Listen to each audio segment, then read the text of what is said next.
Ku'ule just logged on. Oh, Ku'ule just logged in. Hi. Okay. Aloha Ku'ule. Okay. Okie dokie. Thanks, Shauna. So when you're ready, Chair. All right. Good morning, everyone. The hybrid meeting of the Cultural Resources Commission will now come to order. Quorum has been established with 7 members in attendance. Today is Wednesday, May 11, 2022. It's 10:04 a.m. Pursuant to Act 220, Session Laws of Hawaii 2021, which amended the Sunshine Law to allow meetings to be remotely conducted online, effective January 1, 2022, the Cultural Resources Commission meetings will host a hybrid of online and in-person participants. A location has been identified on the agenda for the public to provide testimony on agenda items and to view the meeting. The meeting can also be viewed live online. A link to the YouTube live stream is provided on the county website. The video recording will remain on the YouTube channel for those who are not able to watch it live. All reports and surveys reviewed during this hearing are available on the county website. Commissioners, please be reminded that only one person may speak at a time. Raise your hand to be recognized if you have a question or a comment. At this time, I'd like to introduce Kamuela Plunkett, Cultural Resources Commission Planner. Kamu, if you will, would you please introduce the staff members? Yes, mahalo, Chair. In attendance from the county, we have myself, planner assigned to the CRC. We also have Corporation Counsel, Jean Campbell. We also have Kim Tanaka as Secretary to the CRC. And for Zoom meeting support, we have Shauna Blackford. And then we also have a behind the scenes host, Heather Bartlett. That's it. All right. Thank you. Thank you, Kamu. Now for commissioner introductions. Commissioners, as I call your name, please acknowledge by saying present. And also let us know whether or not there are any household members present with you. I'm Jerry Bell, the chair, and there is no one here with me. Is Natalie online yet? Not yet. Matthew Clark. Hi, President Chair, Matthew Clark. There's no one here with me. Thank you, Matt. Kilo Hirano. Good morning, Chair. I'm alone in my office. Thank you. Ku'ule Keakealani. Aloha mai. I do have 2 of my daughters at home with me today. Mahalo. Thank you. Nicole Louis. Nicole's not on yet. Scott Mahoney. Aloha, Scott Mahoney. I'm alone. Thank you, Scott. And Aaron Spellman. Aloha, I'm here alone. You might see my dogs. My wife might walk through the background. Okay, thanks a lot. Chair, we do have Kealoha and Nicole online as well. And Nicole, hi. Could you just acknowledge present and if there's anyone else from your household there with you?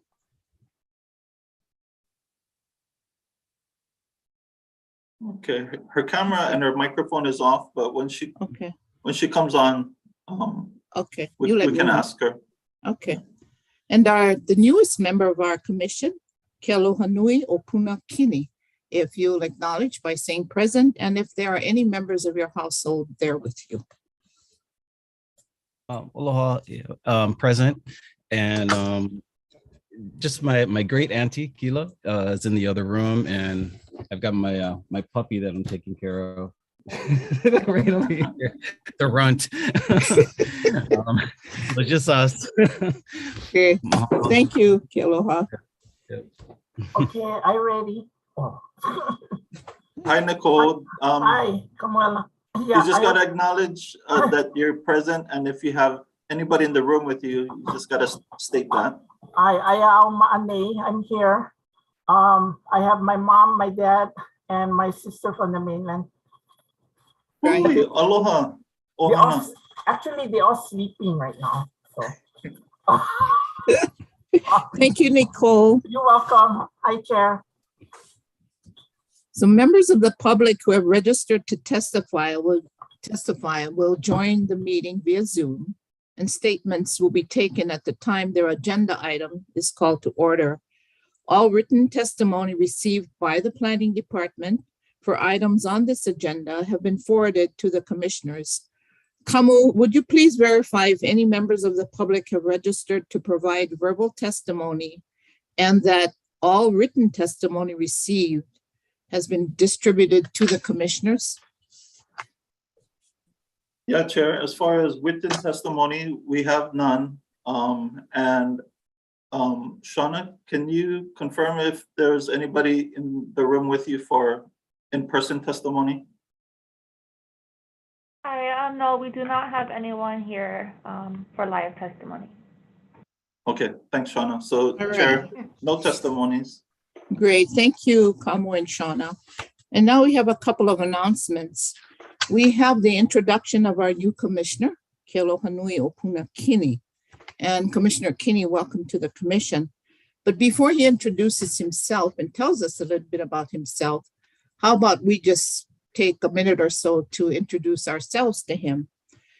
Kealoha, I'm Jerry Bell. I'm the chair of the commission.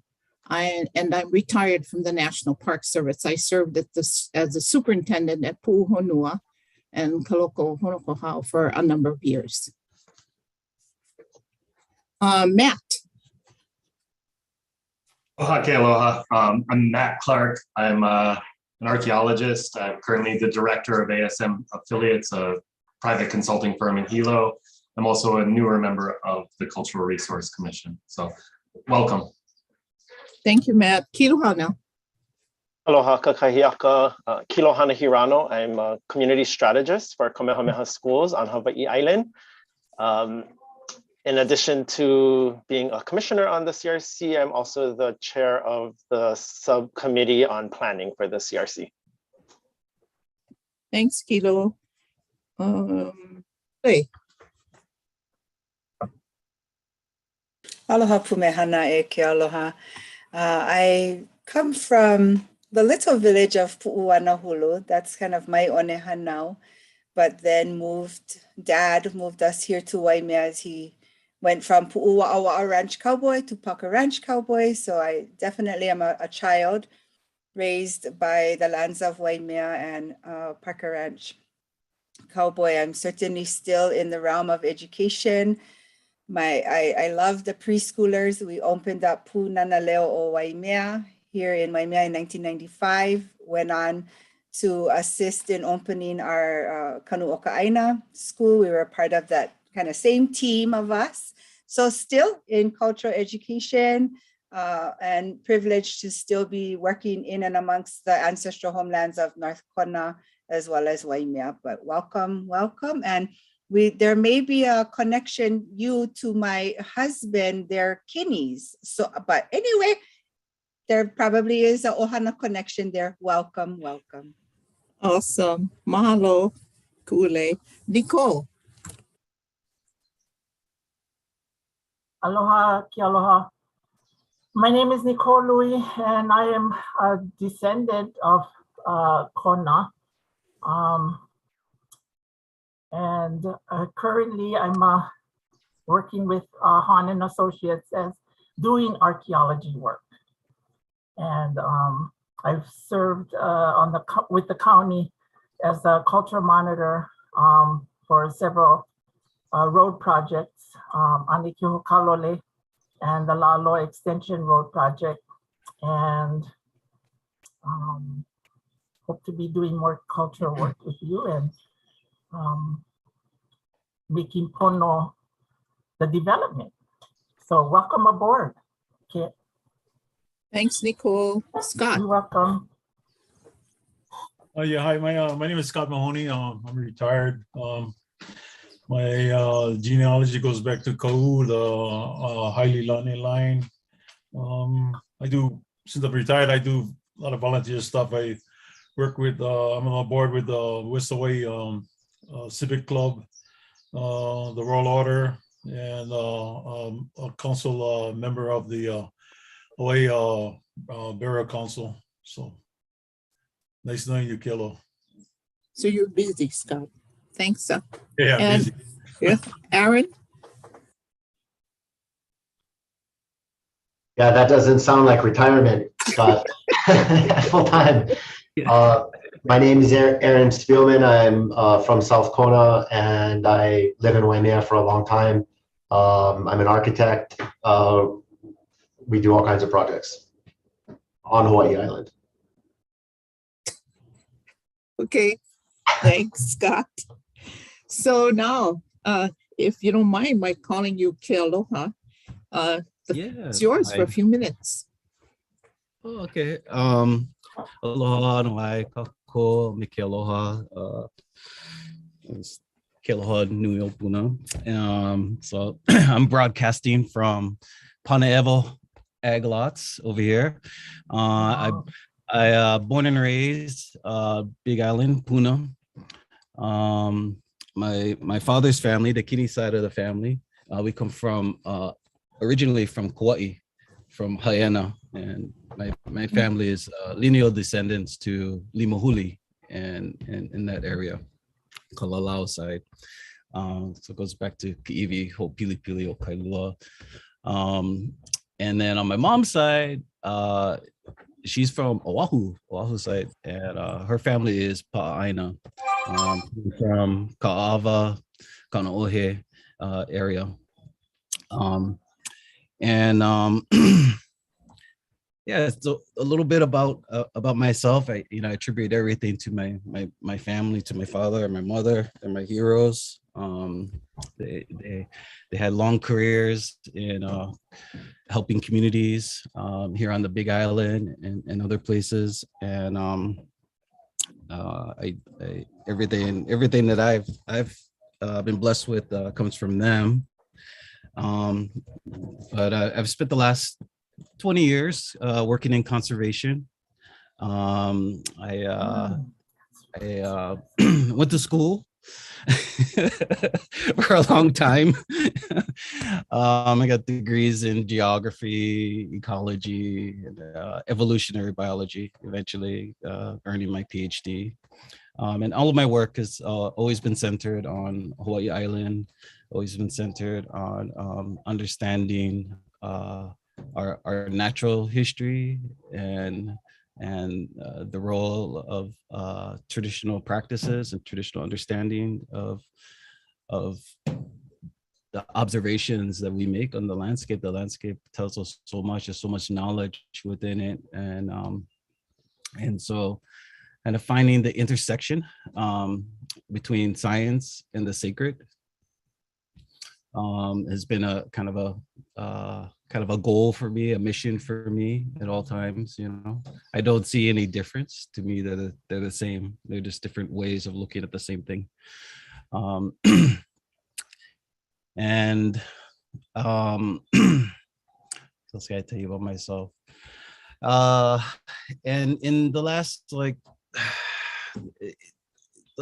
maybe 5 or 6 years, now that my mother and father have both passed on, I've been getting more engaged in community-based conservation, community-based subsistence work through the Forest Service. And so that's a major focus of mine, and really spending more time with communities to understand what is really relevant to their needs, understanding what their goals are, and spending time with the people that are from those places to think about how to not just preserve areas, but how to optimize and how to sustain production of those areas. Because I feel like that's what our our ike, that's been passed down from generations, that's what it's meant to do, you know, to sustain and produce, you know, for generations to come. And so I guess that's a little bit about me. I have two daughters. One is 9 years old. One is 19 years old. Gonna graduate. That's pretty crazy. I've got. I only meant to have one dog, but now I got four, and then this dog just had puppies and unplanned pregnancy. So now I got like 11 dogs. I don't know what it is about our this Idaho over here, but all the stray animals, they like come to our house. So sometimes I feel like I'm supposed to be a researcher, you know, but like, most of the time I feel like I'm a zookeeper. But it's just such an honor and a pleasure to meet all of you and to have this amazing opportunity to contribute to these very important discussions and issues that the commission helps provide guidance to. And I'm just very thankful and grateful to be here, and mahalo. Well, thank you, Kealoha, for volunteering to serve in the commission. You'll certainly bring a new and different perspective to the things that we deal with on the commission. Thanks again. Okay, I'm going to move on to item 2 under announcements, which is the County of Hawaii Parks and Recreation letter dated March 12, 2022, related to funding updates for La'aloa Beach Park. I believe you all received a copy of the letter from the director of the Department of Parks and Recreation. And the letter did bring good news, a commitment to finance the implementation of the beach parks preservation plan and updates to the commission on the progress of the plan implementation. I don't know if staff, if Kamal, you have anything else to add to that short introduction to that agenda item. No, not really, Chair. That was just an update for you guys. And if I were to make one observation, is that your folks' persistence on the matter is paying off. And as you can see, Parks and Recreation is trying to update you folks as things progress as best as possible. And I think that communication is worth noting, both for you folks, but also for Parks and Rec in making a good effort to communicate. So I'm happy for the progress, and hope you guys feel the same way. Thanks, Kamu. This goes back several years, and kudos to Nicole and Teresa. And Nicole, I don't know who else was on the subcommittee with you when you had opportunities to go down to La'aloa and to take a look at the area. Yeah, Debbie Chang and Oh, Debbie, that's right. Yeah, Debbie, Teresa, myself, and oh gosh, that's when Luke Mead was on the planner. And who else? Oh gosh, I can't remember now. Well, the persistence paid off. Thank you. Yeah. Thank you. So now we're going to move to the business of the commission. And the first item is the discussion and comments regarding the proposed programmatic agreement for the Hawaii Historic Bridge Minor Projects that was presented to the CRC at its meeting on March 9 as part of the National Historic Preservation Act, Section 106 consultation process. As you recall, at our last meeting, representatives from the State Department of Transportation, Consor, and Mason Architects provided a PowerPoint presentation on their consultation efforts and purposes and goals of the agreement. I believe commission members were to send comments to the planning staff for drafting of a comment table. Kamu, were any comments received? And if not, can we just do a general discussion at this time? So you can forward comments from the commission back to the state and the other parties involved. Yeah, thank you, Chair. No, we did not receive any comments in the interim, and yes, we can receive comments today. However, I'm going to share screen just because as you remember, the consultants asked that the format of the comments come in this spreadsheet. So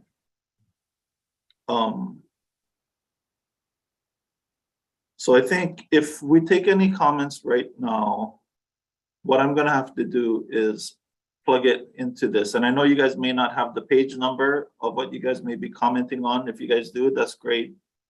If not, I can take some general comments now and just let you know that I'm gonna have to format it in this.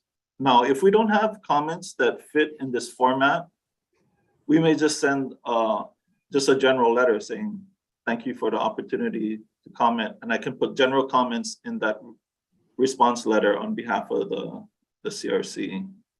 So either way, and I'll stop sharing this screen. Okay, that sounds like a plan. Commissioners, do you have any comments or general comments for staff in regards to the programmatic agreement? From what I gathered, we had some questions, I guess minor ones, but we thought it was a good process for them to come and talk to the CRC as far as that agreement.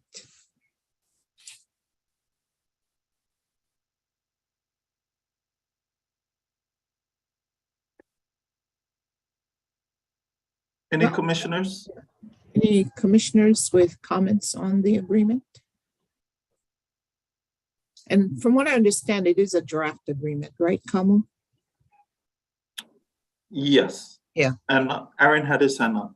Oh, okay. I can't. Oh, I see Aaron. Okay, Aaron. Hi. Sorry, hi. I had a couple of questions from after the presentation. And I don't know that it affects the process. It's just maybe some curiosity. Is there an aggregate cost for historic bridge repair work that changes the tier classification? So for example, if the total cost of repair projects classified as tier 1 exceeded some set amount relative to the replacement cost of the entire bridge, which would be a large amount, does the project get moved to another tier? Meaning, like, if you spend $1 gazillion on paint work, does it eventually, warrant a higher tier because the work is theoretically more involved than maybe something we could understand at a base level? It's kind of a question about if finances ties to the tier ratings.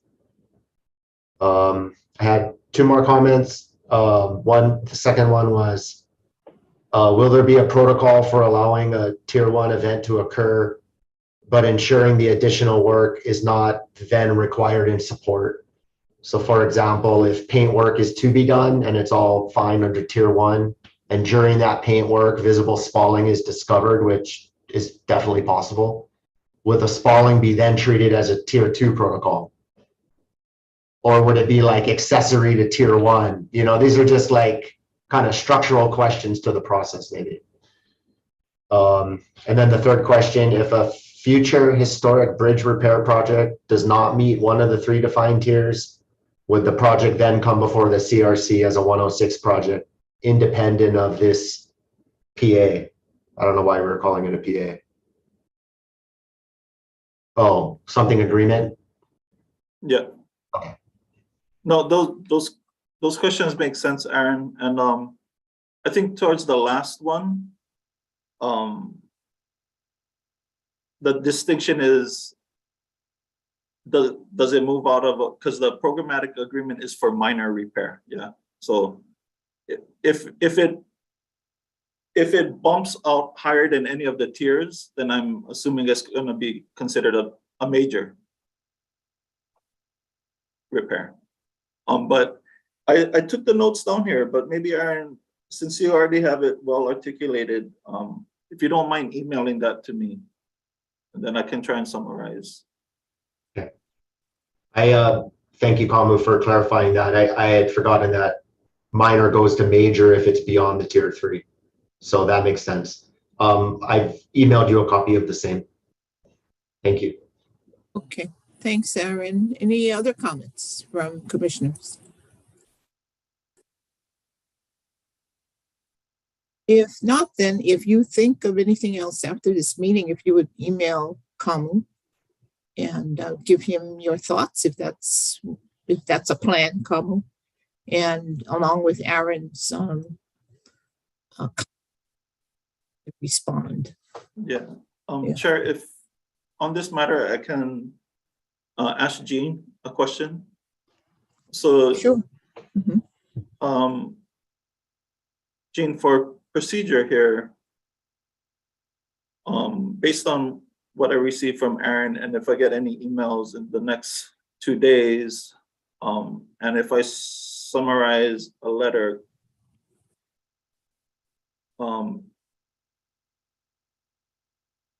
if they agree here for us to finalize that letter just between staff and chair, can they do that?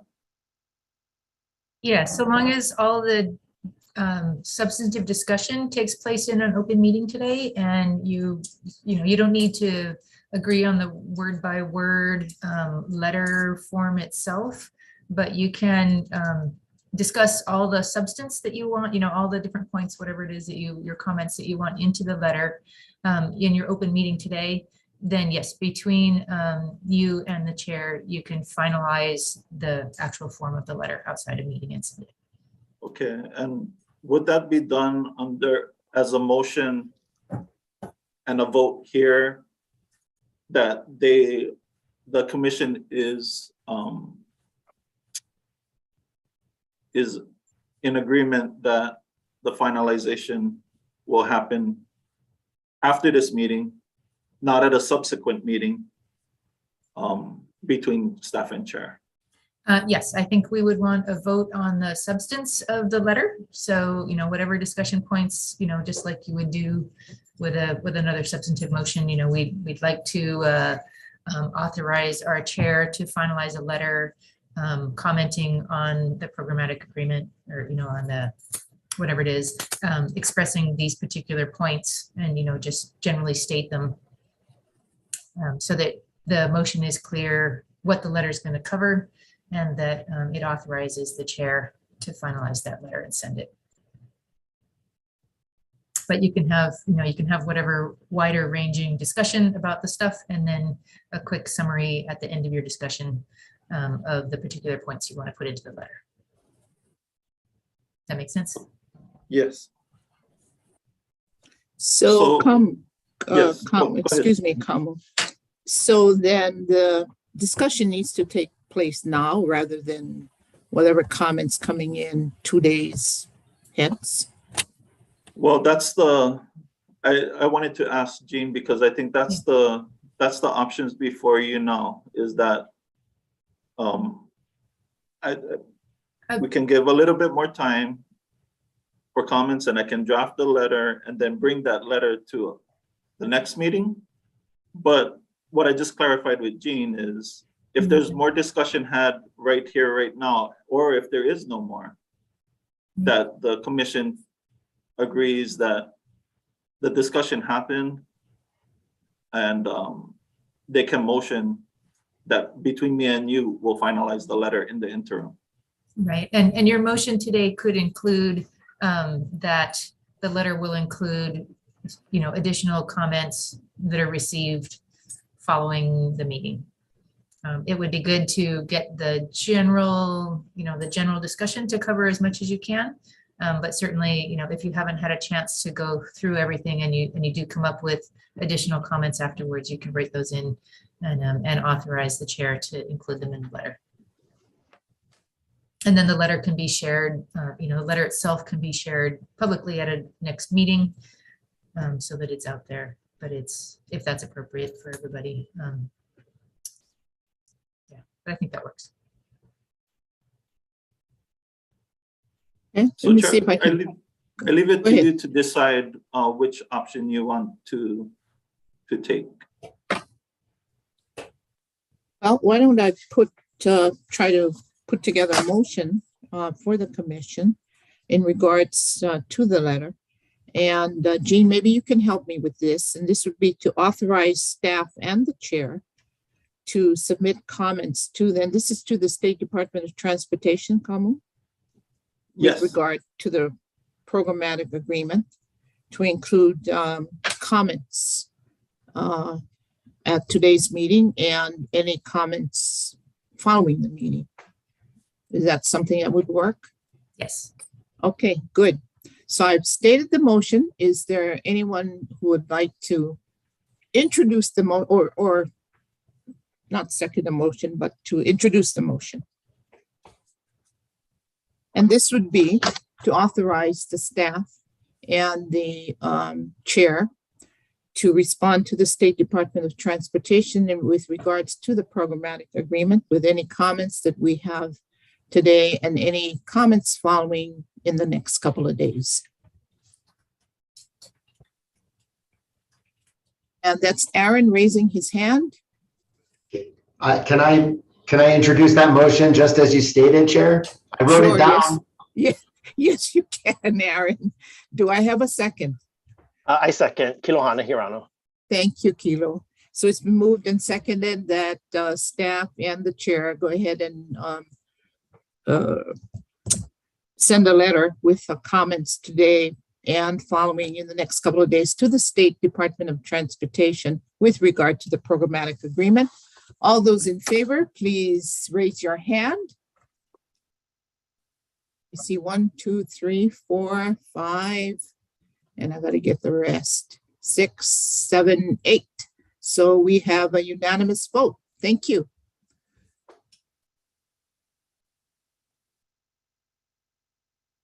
Thanks, commissioners. And thank you, Jean and Kamu. Next on our agenda, and I'm going to skip this for a while. I don't know if Natalie's going to come on in a little bit because I know she has a meeting on Wednesdays, a staff meeting. So I'm going to move to the update from the preservation plans, the update from the preservation plan subcommittee of the CRC, and that's Matt. Matt, do you have an update for us on your subcommittee? Aloha, Chair. Yes, I do. Since our last meeting, the subcommittee has not been able to meet all together. We had a couple small meetings. We're still working on scheduling a regular subcommittee meeting, and I promise I will do better at that for the next month. But following up on a meeting that we had at the Pulani Estates subdivision and with the Keao Kukui Ula Preservation Committee, who are a group that take care of a heiau by the same name in that subdivision. We had previously met with them on November 30th, 2021 out at the heiau to discuss how they could update the existing preservation plan for the site so that it's in compliance with the current conditions and with shifty rules and includes input from descendants. I was contacted by one of the committee members after that meeting who asked if I could facilitate a meeting between the Keao Kukui Ula Preservation Committee and the State Historic Preservation Division. So I was able to reach out to the Hawaii Island staff of the State Historic Preservation Division, and that includes Sean Nale-Miley, Nicole Mello, and Josh Castillo, who are the state archaeologists here. And I was able to set up a meeting on March 17th, 2022, and it happened to be a day when I was in Kona. And I was able to go over to the heiau and introduce them to the heiau committee. We spent about an hour out there. The SHPD staff were shown around the preservation area.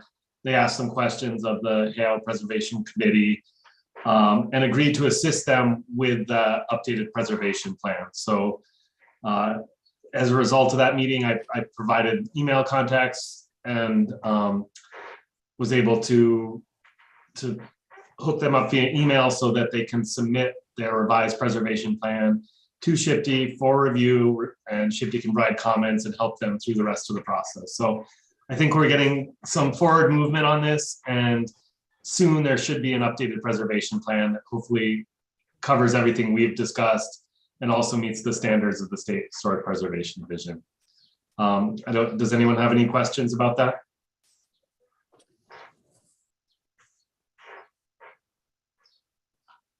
What I'd like to say, Matt, is your, getting the members of the committee and the SHPE staff together, because sometimes that doesn't happen and folks are going different ways, etc. So that's a good thing that you did. So they'll be updating you, the SHPE staff and the committee? I hope so. I know there has been at least one email contact back and forth. So yeah, I hope to stay in the loop. And the Heiau Preservation Committee had indicated that they had a draft they thought was almost ready to submit. So, and the SHPE staff agreed to help them with that electronic submittal and to see it through to the end. That's great. That is awesome work, Matt. Thank you. Any questions or comments for Matt?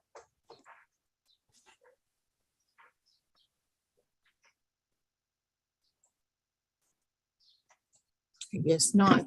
Okay. Yeah, I have a comment, Chair. Okay. Yes.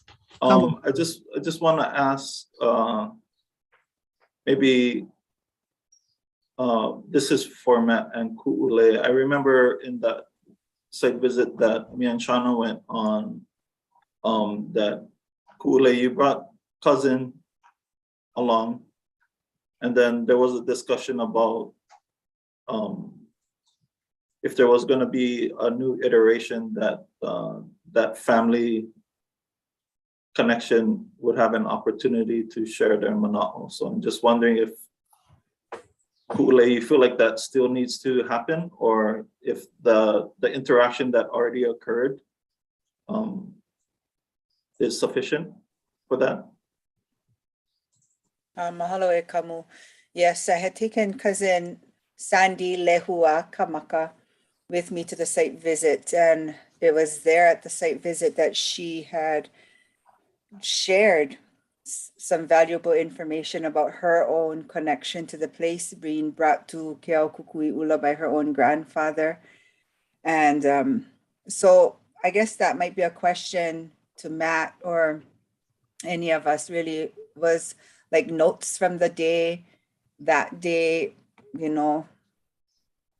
done. And so perhaps documented was cousins sharing of her, right, that ike kupuna and her own personal connection to Keaukukui'ula. And if it wasn't recorded, perhaps in notes from the day, that yes, I would say that surely within, in some way, that her oral testimony be added to some sort of record. Matt, you probably know better the procedure, right? There's the consultation with lineal descendants, and she would definitely be one for that particular site. So how would we go about? Do we ask for yet another interview with her, or perhaps notes from the day might suffice?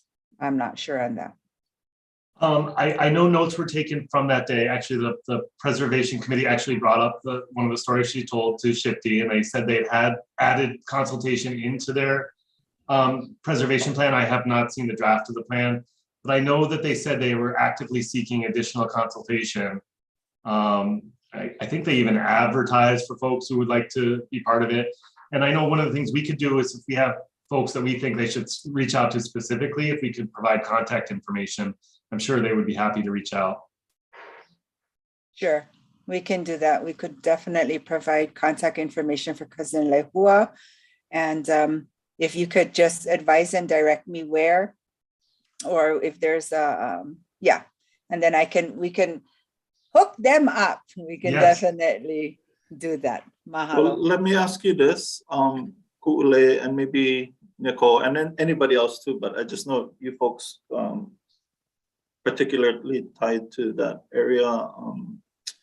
But if they, Matt, if they were to provide you a list with who they think would be appropriate people to interview, that you could pass that list onto that association group?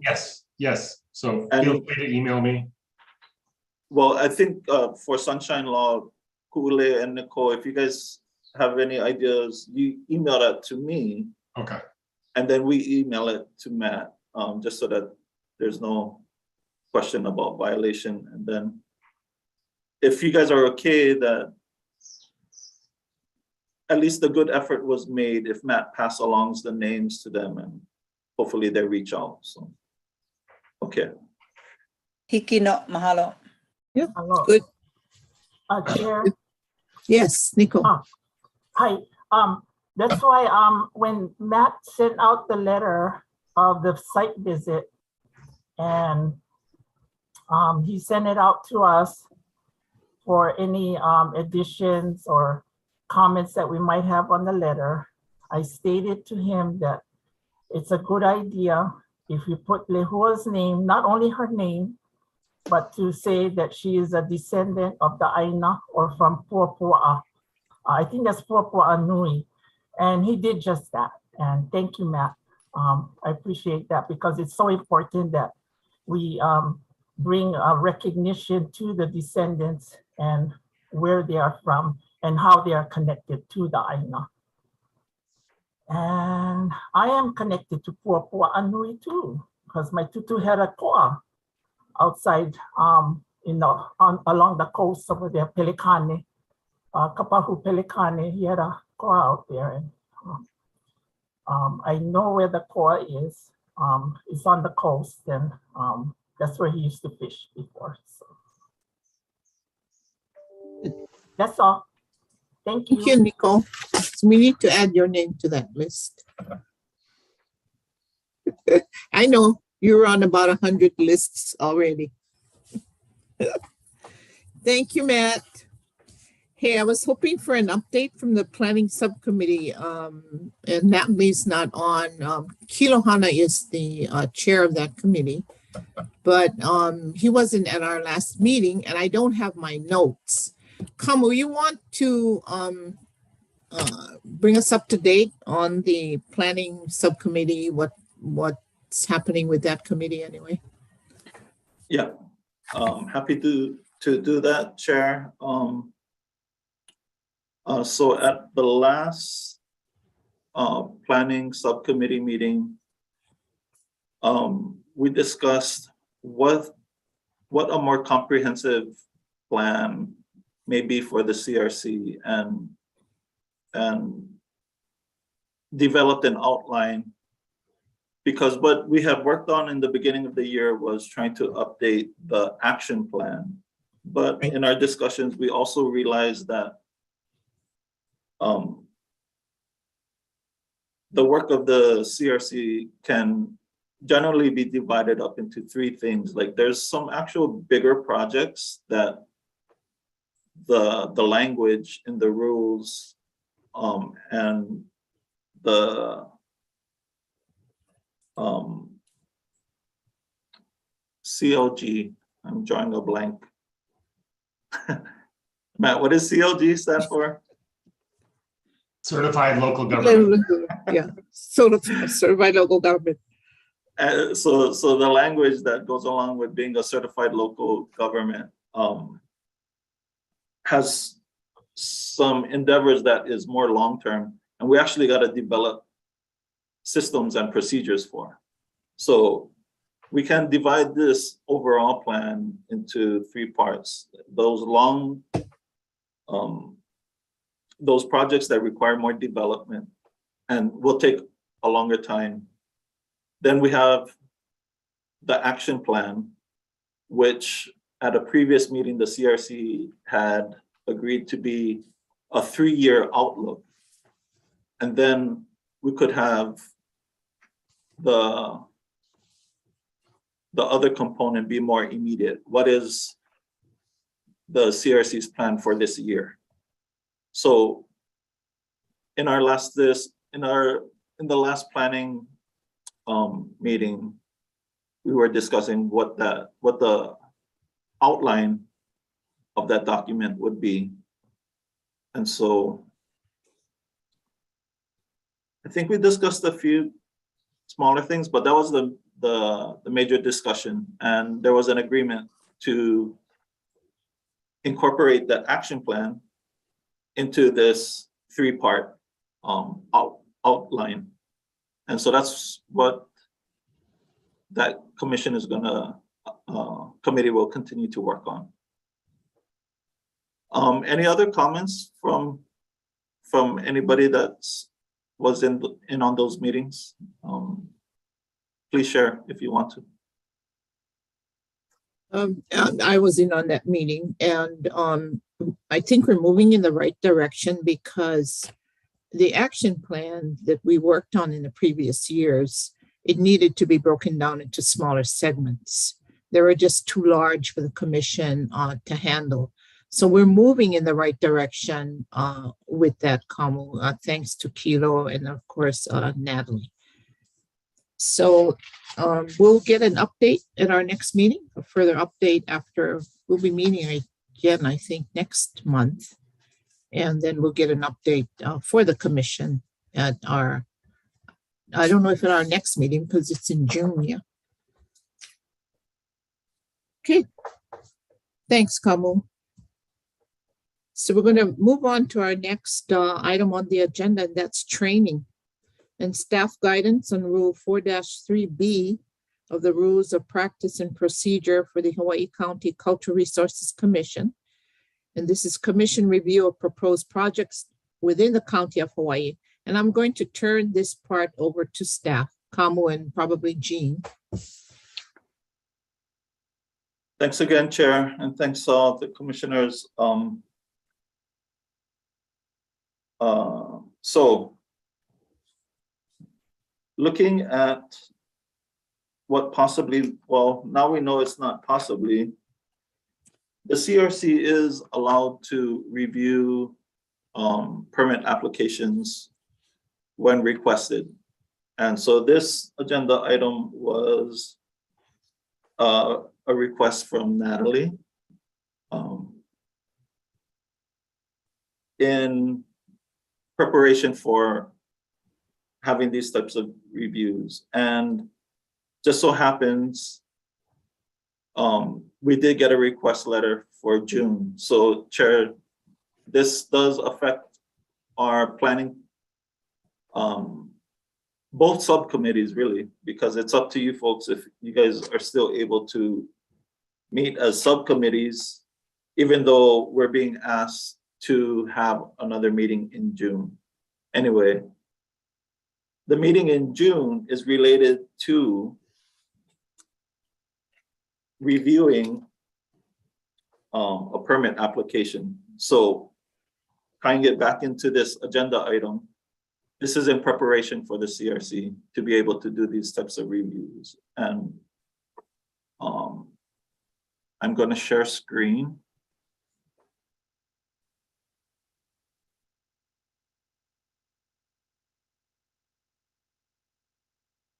Let me see if I did the presenter view.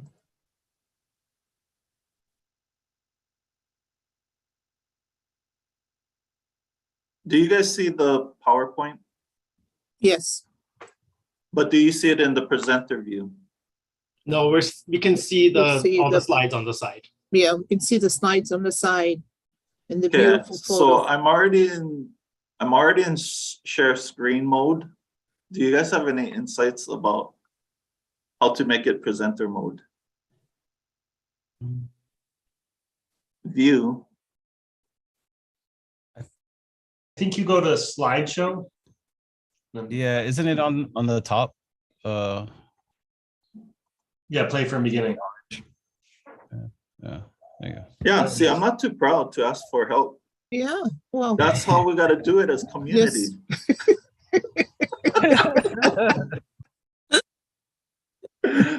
You're right, Kamu. Don't be. Or else we'd be looking at this picture all day. Oh boy, yeah, mahalo nui for your folks' help.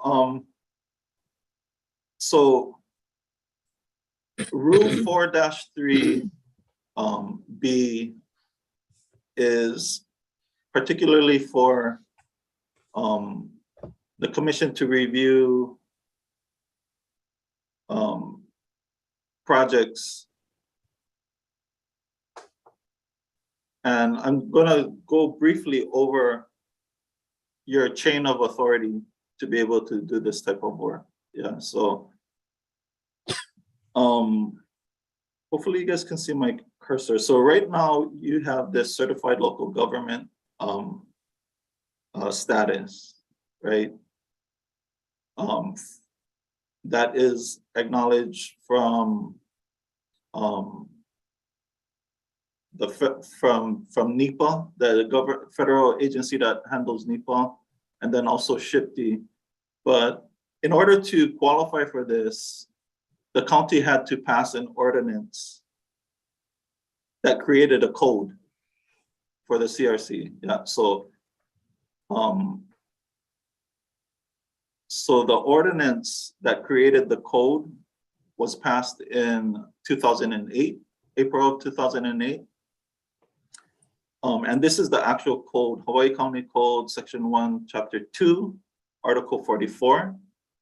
And the effective date after the ordinance was passed was April 11th, 2008. So that was required to even be considered to be a certified local government. And then we have an agreement that was dated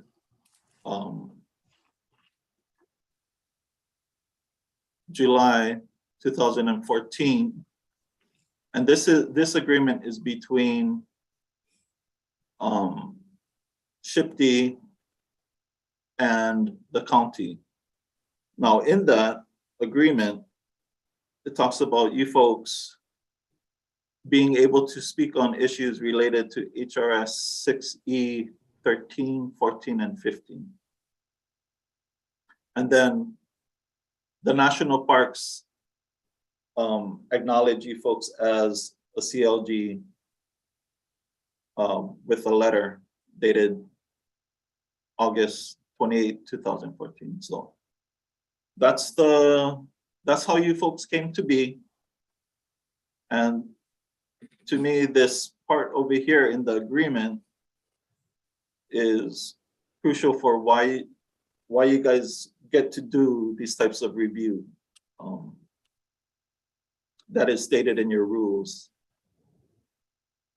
Now, this is coming from the code that I mentioned earlier that was passed, right? So, and eventually we're going to review the rules, but the rules are created pursuant to the code, right? So this is coming from, hold on. This is coming from the rules itself, authority from the code. And so this is general overview. We're not even getting down to the review part yet. But so in general, these rules and regulations governs the practice before and procedures of the Hawaii County Cultural Resources Commission as set forth general rules applicable to proceedings before the commission. I don't know why that was so hard. So general powers and duties of the commission. Now these are a little bit more related to, again, you guys being able to do these reviews. The commission shall provide design review for projects affecting any building or structure, site or district eligible for listing on the National or Hawaii Register of Historic Places, and shall request and consider the State Historic Preservation Officer's review and comment on all county undertakings, including the granting of permits. So I just highlighted that, including the granting of permits. because that's something that is coming up for you folks. And as we can see, it's in the part of your duties.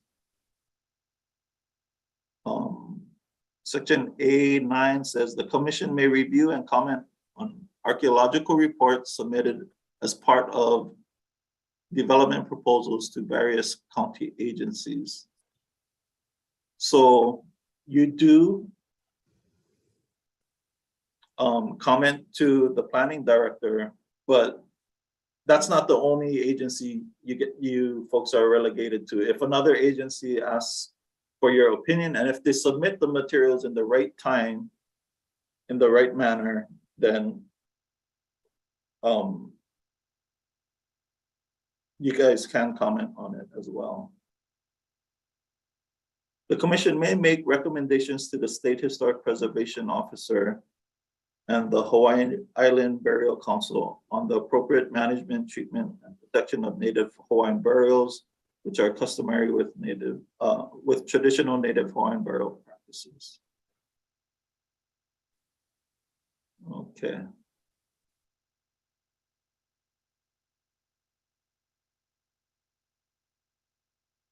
So this is part of the same section under your powers, duties of the commission. I think I'm going to skip down to D. Encourage the county, state, and federal governments and the private sector to implement appropriate management strategies, curatorships, and meaningful interpretive programs at significant historical and archaeological structures, sites, and districts.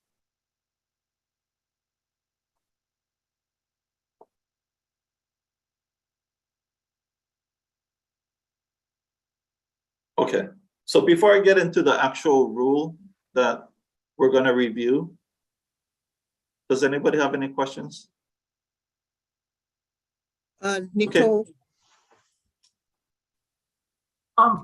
Yes, Chair and Kamo. On A5, back to A5, sorry. So in its at the last three sentences, in its review, the commission shall consider the cultural significance of the site and its surroundings. And then, so does that mean here it says the site and its surroundings? Would that just be the site itself or the district, like it says in B11? Because it says one thing here and then it says one more thing and it says another thing in B. You understand what I'm trying to say? Yeah. Okay. And so does the surroundings mean the ahupua'a itself, the landscape? I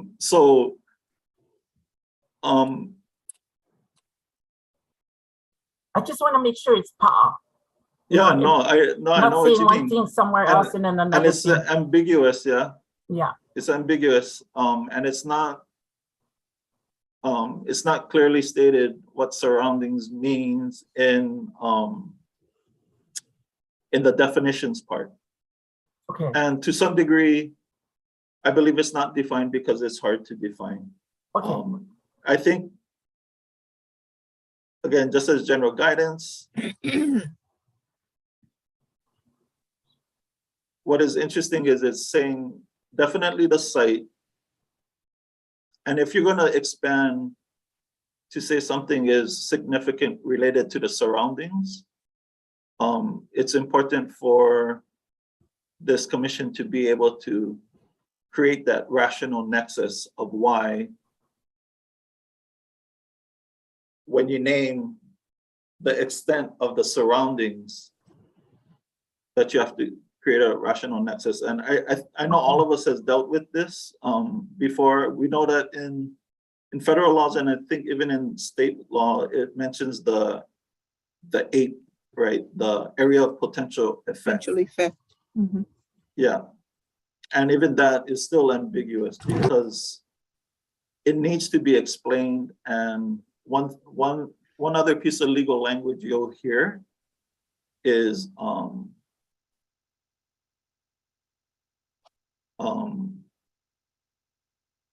I think it's rational or appropriate. You'll hear that. And so anyway, so yeah, Nicole, there's no definition for what surroundings means. But what I'm trying to say is, if you choose to go beyond the site, you're going to be asked to give rational nexus for it. What is the rationale for it? Thank you.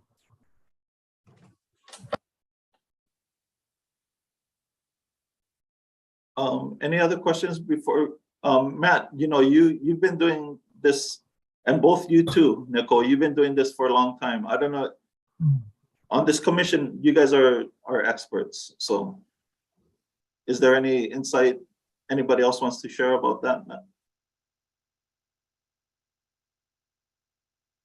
No? Okay. Oh, Kool-Aid. Well, mahalo. This just kind of brings to mind kind of, again, right, this kuana ike Hawaiʻi. It is this perspective by which we're not going to look at certain sites or whatnot just in its isolation. The most recent example perhaps is with cousin Lehua being taken out to Keaukukui'ula, where she says we should not just look at this site of this heiau. It's connected to the koa forest right above. The logs were brought here to Keaukukui'ula and they were dyed. Then it's also connected to Makai, Kealakova'a, where the canoes were launched. So I think that's a prime example of something that's on our plates right now, where we can look at, not to look at just site, but indeed we must look at the surroundings of the area, whether it is Ahupua'a Range or if it's 100 meters Mauka or 2 miles Makai from the respective site itself. So I think not just in this particular example of Keaukukui'ula, but that it's applicable to any and all sites, that we not just necessarily look at maybe just this habitational cave, but that this habitational cave is along the trail system, the Alapi'i Mauna that connects Pu'uanahulu to Keaveki, or connects Kiholo to Pu'uwa'awa'a or Vili Vai, or any of these places Wahipana amongst and within the landscape. And that's, I think, it's beyond the notion or a concept. It is about how we live and we look to our aina, that it's not just these particular special places in isolation, but rather in the totality of it all, that this is, I need this, that's connected to that, that's connected to that, right? That connectivity of it all, and our places, Kanaka, within our landscapes, and how we move, traverse, interact, and experience our landscapes. So that for me is a pretty crucial element to it all, that we might be looking at a particular site, but it is just as important equally that we do look at surroundings. What does, it may potentially be vague or quite ambiguous, maybe in language or whatnot, but to us, to the Kanaka, I don't think it is vague.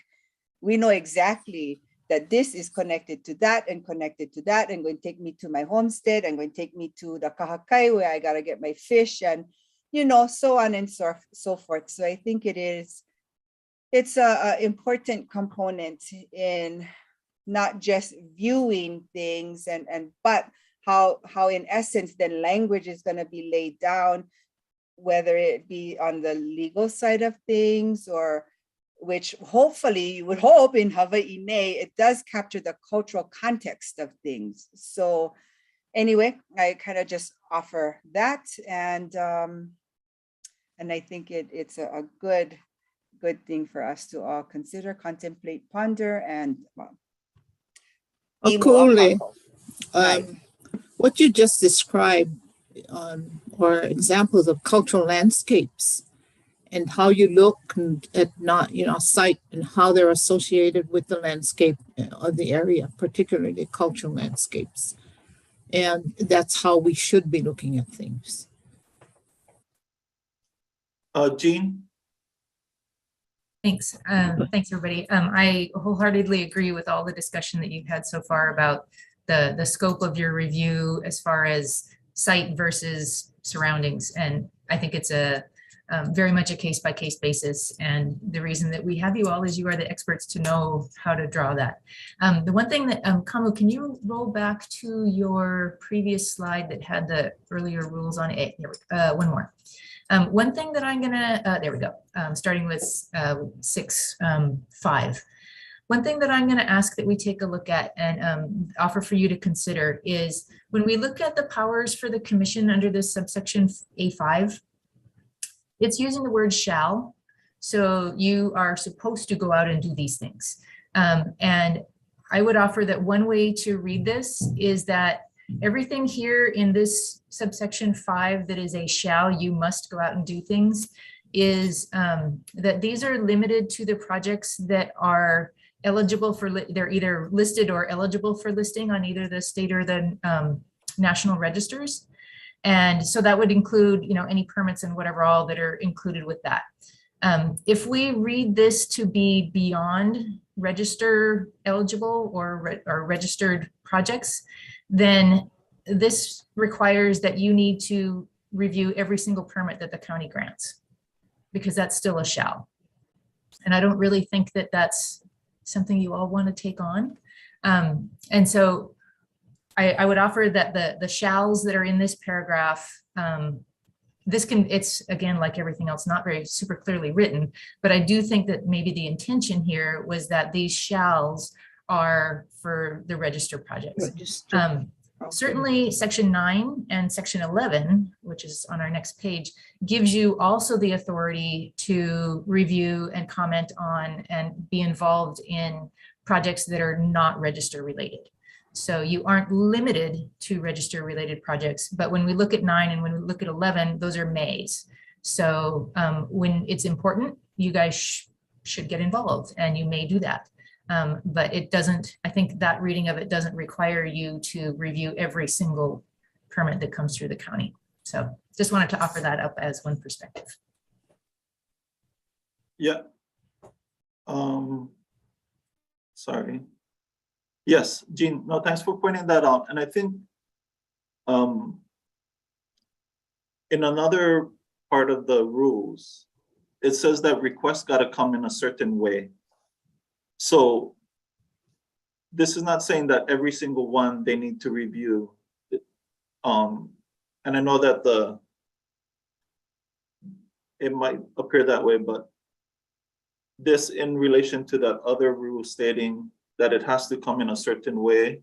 So if it doesn't come in that way, then there's obviously permits that are going through the system that are not coming to them because it didn't come through the prescribed way.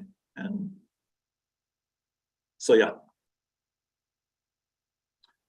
Thanks, Ku'ule and Jerry for that mana'o, and also Nicole for asking the question on that. And I know we've all been in this situation before in terms of what is the scope. And I think just an additional guidance, let me take off my planner hat, but what I've realized in commenting on things before is that part of the struggle in today is that what we review is tied to a particular parcel. But it doesn't mean, so our recommendations can only come up for that parcel. But that part that Kule is talking about helps to inform other actions in the general, in whatever that connected significance is. But then it also can be worded in such a way in that this property or feature, its significance is elevated because of other connection points on the landscape. So that's always been a struggle in this field, is we're relegated to commenting on the scope, the geographic scope of the action being vetted. But I agree, Ku'ule, these things are connected to things outside of the parcel. And though the guidance is that you can discuss them as it increases significance of what's in the parcel. And it's harder to control what's happening on the connecting points that's outside of the parcel, but it doesn't keep you folks from commenting and articulating the connections. Okay, Nicole. I'm sorry. Back to the first one. A9. The commission may review and comment on archaeological reports. So will we be privy to any reports that were put out to read before the meeting, like June 8th meeting? Yeah, so I think we're close to, we got a letter from the Leeward Planning Commission. And so I'm expecting soon that before the time deadline, they're gonna get the information packet to us to forward to you folks. And in that is gonna be included archaeological reports. And then, but Matt also has done some proactive work in finding some of those, finding archaeological reports as well. So yeah, as part of a review of a project, Nicole, I think the reports are going to be in that packet. Thank you. Yeah, because I like to go over the historical and the cultural context of any report and make sure they're not printing anything that's wrong or haven't done a really full investigation on the past and our kupuna and what they did on the land and why the land was named a certain name and what it means. And I think it's very important that we also have to realize that we need to know our ahupua'as because during the meeting, he tore up the name of Kapala Alaya. And I don't like that, but that's just my manao, sorry. Okay, moving on.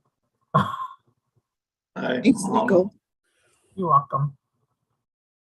Okay, so let's get into this rule. And this rule is, again, I encourage you folks to go back into your rules and read the other sections. But we're narrowing in on this one. And Rule 4.3, Part B, Commission review of proposed projects within the County of Hawaiʻi. The commission shall hold a, so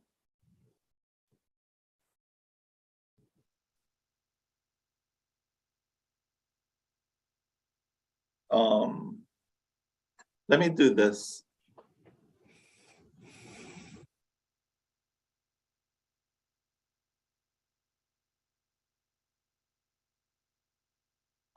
Okay, so this is just a condensed attempt at making a flow chart of the rule. Okay, so we can go back.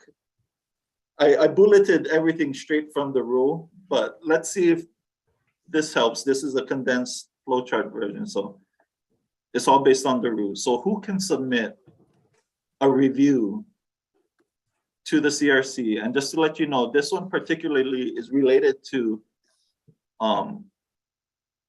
qualified historic properties, but they're not on the register. Okay, and that's what this rule is related to. So who can submit an action for review to the CRC?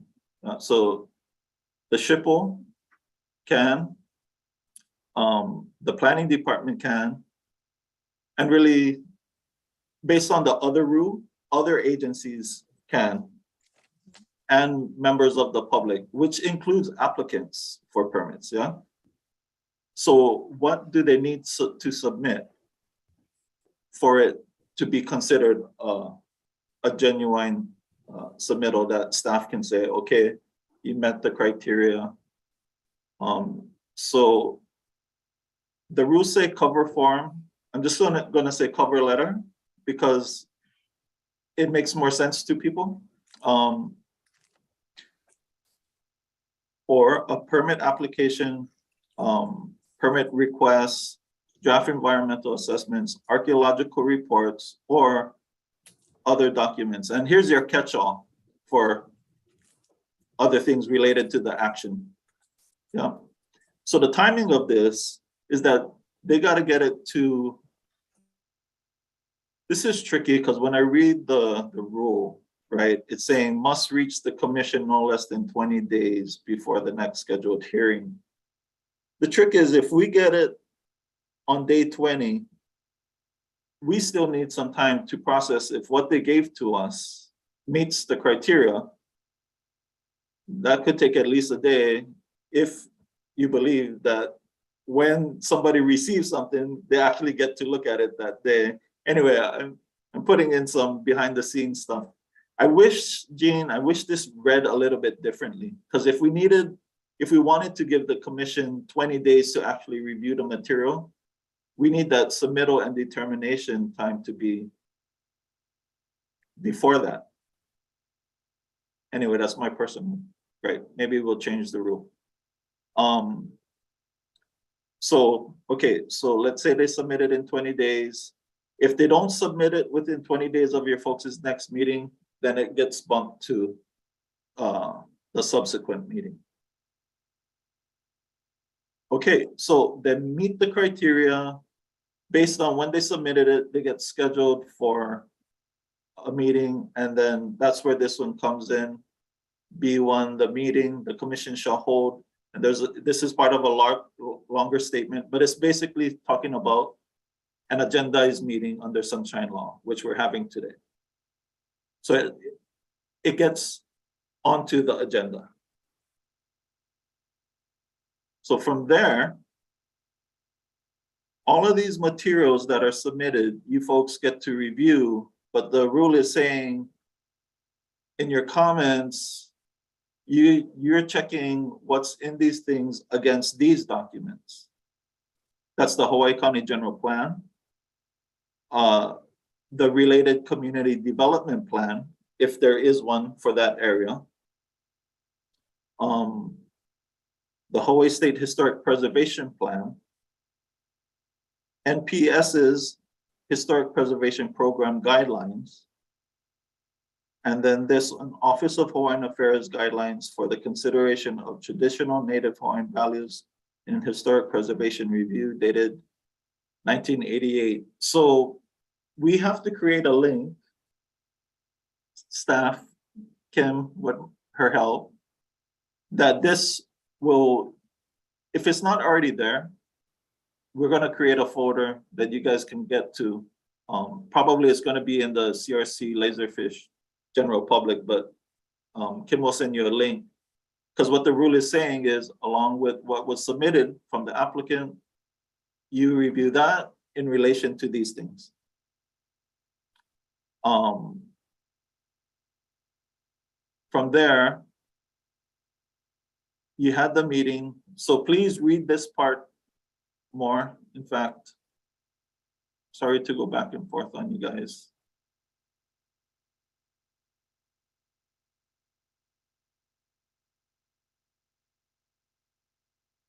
Okay, so this part I'm just going to read. So after the commission, if you look at B, bullet 3, A and B, but it's saying after the commission has reviewed all the materials and public testimony. So that's informing you that you've had your meeting where public testimony could have been given. So after that, the commission may request further information regarding the project, including but not limited to an opinion from the State Historic Preservation Division. So that and or vote on a recommendation, which may include an opinion as to whether the project is likely to impact a historic asset, will likely have is not likely to impact a historic asset, will likely have a limited but acceptable impact on the historic asset, or will likely have a substantial impact on the historic asset. So bullet 4 under B, the commission shall forward their recommendation, including possible modifications, mitigation measures, or suggestions regarding the proposal to the proposing agency or person for their consideration in execution of any action. So let me bring us back to here. That was this right here. And then the final part for the recommendation, which I read. The commission shall forward their recommendation, including possible modifications, mitigation measures, or suggestions regarding the proposal to the proposing agency or person for the consideration and execution of any action. So, and that wraps up this rule.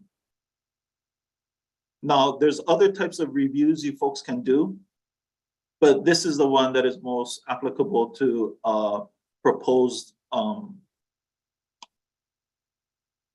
permit application.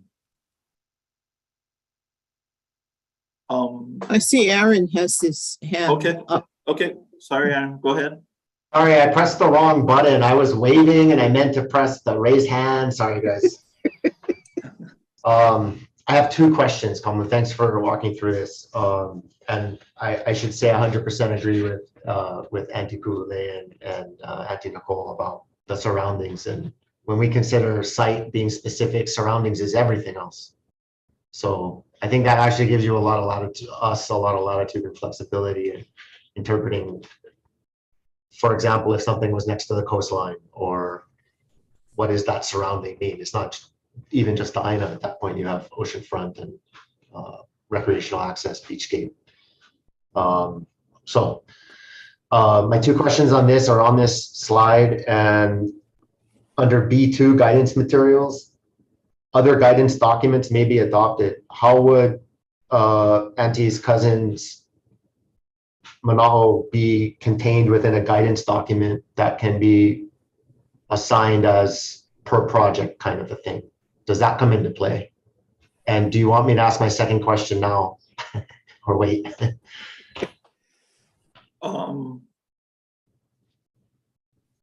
Hopefully your second question is easier. Yeah. Easier. The second question, it's more Go with protocol. the second one. Yeah, B4 on the last forward recommendation, it says proposing agency or person for their consideration and execution.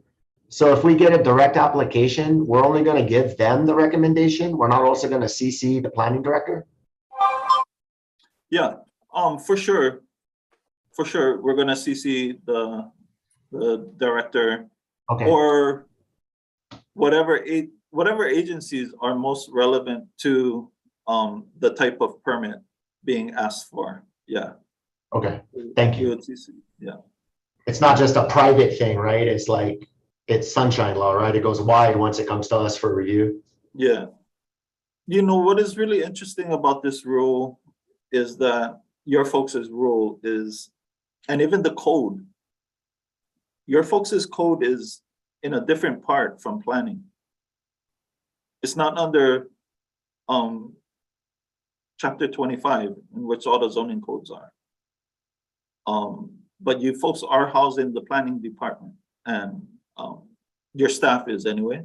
So most everything is going to be for CC'd to the planning director. And sometimes it may, I got to go back and read how this request that we're getting for June 8th is being worded, but yeah, and to answer your question, yes, the most likely always the planning director, if you guys are not writing directly to him or her in the future, they will be CC'd on it. Yeah. Thank you. So back to your first, other guidance documents may be adopted. Do they have to be formal documents, or can they be like one-offs as may be appropriate for a project when we consider the surroundings of a project?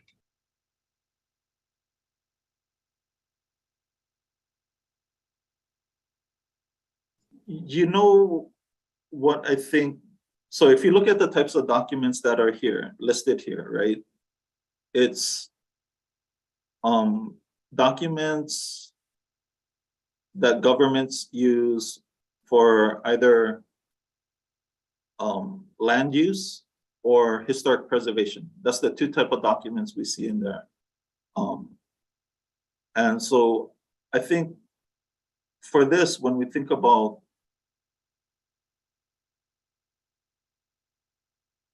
if there's a different type of document that we want to adopt to be,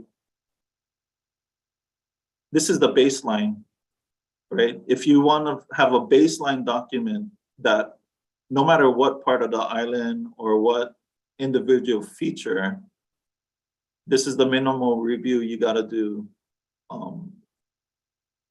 So what you mentioned, I think, is more appropriate under some type of public testimony, and that it would be submitted through a public testimony, if that makes sense.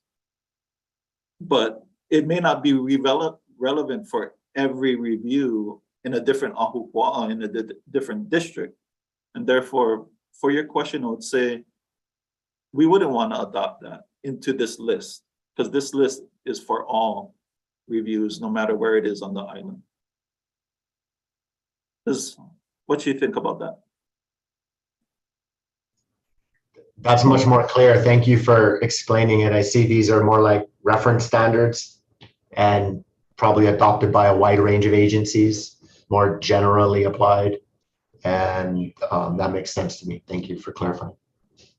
Sure, thanks.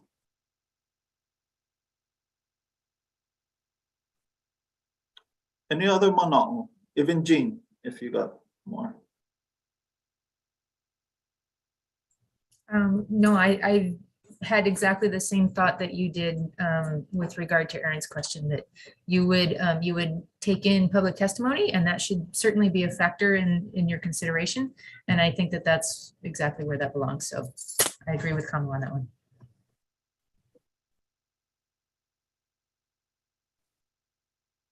Chair, if there's no, okay, Aaron's hand is up again. And my last question, Kamu, as a planner, do you guys know of any other documents that should be on this list that would be appropriate for island-wide?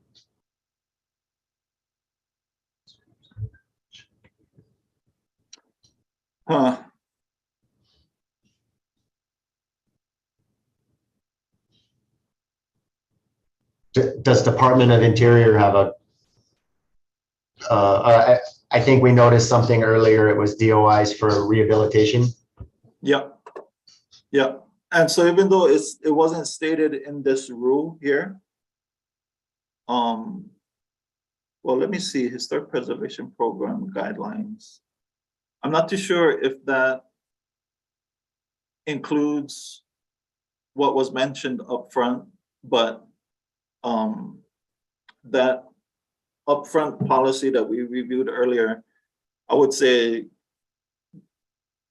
kind of default is to be considered in this list as well. You know, one thing to think about as a commission, because you guys can adopt it in to this list, other guidance documents may be adopted, and I'm assuming that that's through a vote of the commission. NPS has this criteria for cultural landscapes, and it lists about 10 or 12 different criteria that gives attributes of cultural landscapes. And the basis for that was because they recognized that in the Western view that separates cultural resources from natural resources, that wasn't accurate according to many different indigenous groups and cultural groups. And so they created that criteria list. It's stuff like that that I think when I listen to this commission, that's the That's the mana'o I'm receiving. And so something like that may be adopted. I just want to provide this balancing factor, okay? Some of these application packets are huge. And then these documents that are already on this list are huge. And so I've been working with these commissions, public committees, even before I came to the county. And as all of you know, ideas sound great, but the more things you adopt, the more things you review. Yeah. And so it's fine to put it on, and maybe you don't have to review all of those materials.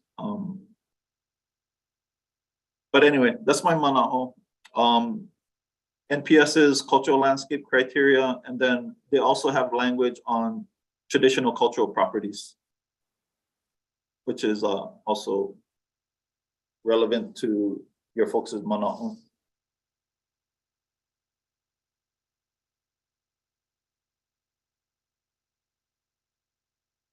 So Chair, I will just say, we're not going to discuss it right here. But when we have the June 8th meeting and that information packet will come before then, I think one thing I would like maybe for everybody to think about, but especially maybe the two subcommittees, because the subcommittees actually get to talk to each other outside of this full commission while not violating sunshine law. And just one of the ideas I want to put before you is that maybe there'd be a coordinated effort between the two subcommittees on the review. Because then you guys can talk amongst yourselves, but a discussion can be made about if the commission wanted to split up the work between the two committees. That's just something for you folks to think about. The other option is everybody review everything individually and just be ready for the conversation on June 8th.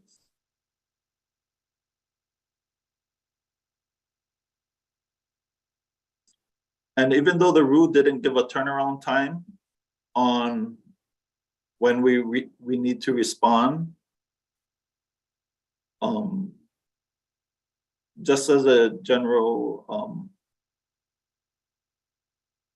practice is that we want to try and get our recommendation letter back to the Leeward Planning Commission at their subsequent meeting after our June 8th meeting. Yeah, certainly. This is a special meeting in ways because we normally meet every other month. And I would assume that we will get that information so that it can be put into a letter to the Leeward Planning Commission. And as far as the two subcommittees, we can do that if time permits. I don't know how fast, but they have a 20-day deadline to get that information to us. And then, but I'd like everyone in the commission to review those documents because not all of the commissioners are on those subcommittees. One thing about the use of the subcommittees is technically if they are, any more than just two people, they're becoming permitted interaction groups, right? And then we're subject to that 3-meeting requirement for doing stuff. We have one meeting where we form the permitted interaction group. They go out and do their work. At the next meeting, they present their report, cannot discuss at that one. And then you have to have a 3rd meeting in order for the entire commission to discuss what was reported. So those permitted interaction groups are flexible, but also kind of super humbug in some ways. Thanks for pointing that out, Jean. So basically scratch that idea that I proposed to you guys. I think that's right. Yeah, you are allowed to talk to each other one-on-one, but you want to be careful of that they outside of your meetings, but you want to be careful that it doesn't turn into what's called a serial communication where Jerry talks to Scott, Scott takes the same ideas, passes it on to Pu'ulei, and then Okay. you know, you're I playing see. telephone. Yeah. But you Okay. are allowed to talk to each other one-on-one. And again, so long as you're not, you know, making deals about how people are going to vote and that kind of thing, you're allowed to still talk to each other. Good Yeah. information, Jean. Thank you. Yeah. The one thing though, Jean, is that one subcommittee is related to, they're both related to the CRC's work. Anyway, I'm going to default to what you said, but I'm also want to point out that in talking together as one as a preservation plan subcommittee and one talking together as a planning committee, they're allowed to talk, but that three-step process is only if they're going to propose something to the commission. I'd have to look at it. I think permitted interaction group is just for, you know, it's a pretty broad thing, but we can take a look. But I think it's safest and kind of what I heard Jerry say too is everybody should at least sort of try and take a look at as much as they can anyway. Yeah, for sure. For sure. Any other words of wisdom, Kamu? No, I've given too many words, not all of them wise. But yes, Good. back to you, Chair. Okay, thanks. All right, so I'm going to move to our next agenda item, and that's the approval of the minutes of March 9, 2022. And can I have a motion to approve those minutes, please? I moved the, oh, sorry. Go No. ahead, Aaron.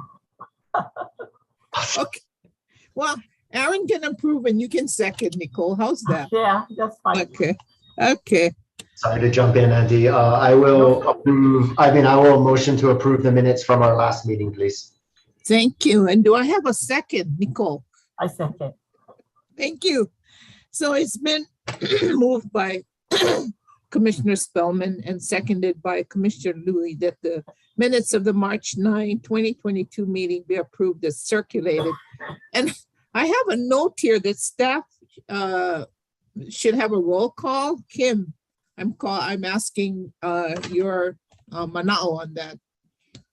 The requirement is if it's not going to be a unanimous vote, you need a roll call. If you are going to guess for usually things like the minutes and adjourning and those kind of things, anything that is a unanimous vote, you don't need a roll call. Thank you, Jean, because I believe it's going to be unanimous. So all those in favor of approving the minutes as circulated, please say yes or raise your hand. That way it'd be better. Okay, I've got 1, 2, 3, 4, 5, 6, 7, 8, and unanimous. Thank you. All right, so our next meeting is tentatively scheduled for Wednesday, June 8th, same time, 10 o'clock. Staff, are there any additional announcements? Kamu or Jean or Kim? Kim? No, Chair. Thank you. Well, Steph, thank you for your insight and for helping us along with this meeting, and to the commissioners, thank you for your time. I look forward with you to our next meeting on June 8th, and hopefully those documents will get to us before 20 days before our meeting. And you have a lot, we all have a lot of homework to do. Mahalo nui. Aloha. Aloha. Aloha. Aloha. Ahui ho. Aloha. Aloha. Aloha nui.